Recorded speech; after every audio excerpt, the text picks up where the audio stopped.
When people think about training their core and burning side fat, the immediate assumption is that they need to get down on a floor mat and do endless crunches. We are using a different framework. This is a targeted 6-movement standing protocol designed to maximize calorie burn while directly engaging the obliques. You will not need any weights, resistance bands, or specialized gym equipment for this routine. All you need is a pair of supportive shoes and a clear 4x4 foot space to move freely. Removing the floor from the equation changes the biomechanical burden on your body. Without the mat to support you, your core stabilizers must fire continuously just to maintain your balance and keep you upright. Step 1 is the alternating toe touch. Stand with your feet shoulder-width apart and pull your abdominal muscles tight to engage your core. Lift one leg while reaching toward those toes with your opposite hand. Lower it and alternate sides in a smooth, continuous rhythm. Looking at this spinal breakdown, you can see the main error to avoid. Keep your chest up. Do not let your shoulders collapse forward and round your back as you reach. You are executing this correctly when you feel a stretch down the back of your leg and a tight engagement across your side abdominals. Next is the jumping jack, which acts as the primary driver to spike your heart rate. Start with your feet together and your arms at your sides. Jump your feet outward while swinging your arms up until your hands meet overhead. Then immediately return to the starting position. To protect your joints from the impact, watch how the foot lands here. You want to make contact with the ball of your foot first, landing softly to absorb the shock. Now we transition from systemic cardio to localized core compression with the knee to elbow. Place your hands behind your head. Lift one knee high while twisting your upper body, bringing the opposite elbow down to meet it.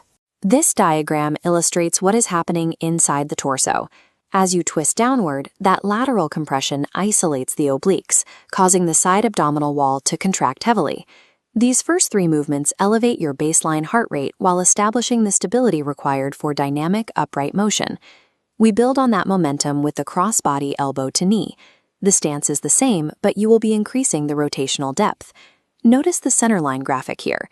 Instead of just crunching down, you are rotating your shoulder axis across that center boundary to meet the opposite knee.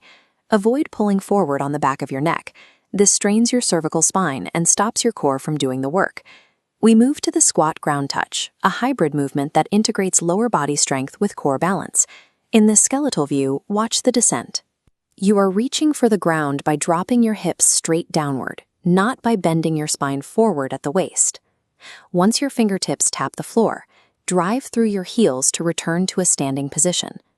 This motion recruits your glutes and quadriceps while requiring constant stability from your core.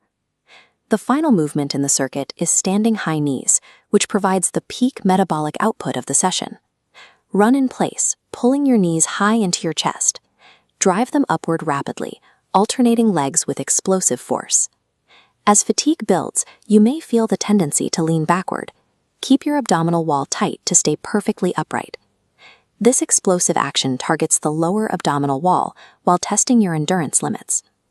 By combining deep rotation with level changes and explosive cardio, you create an intense metabolic demand within a very short window. Stop there. You have completed the full active circuit. Right now, you should be experiencing heavy respiration, an elevated heart rate, and localized fatigue across your obliques.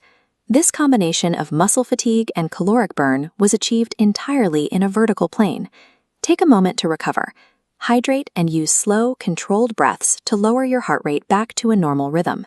For those requiring a higher training volume, you can loop this 6-minute protocol 2 or 3 more times to create a full 18-minute session.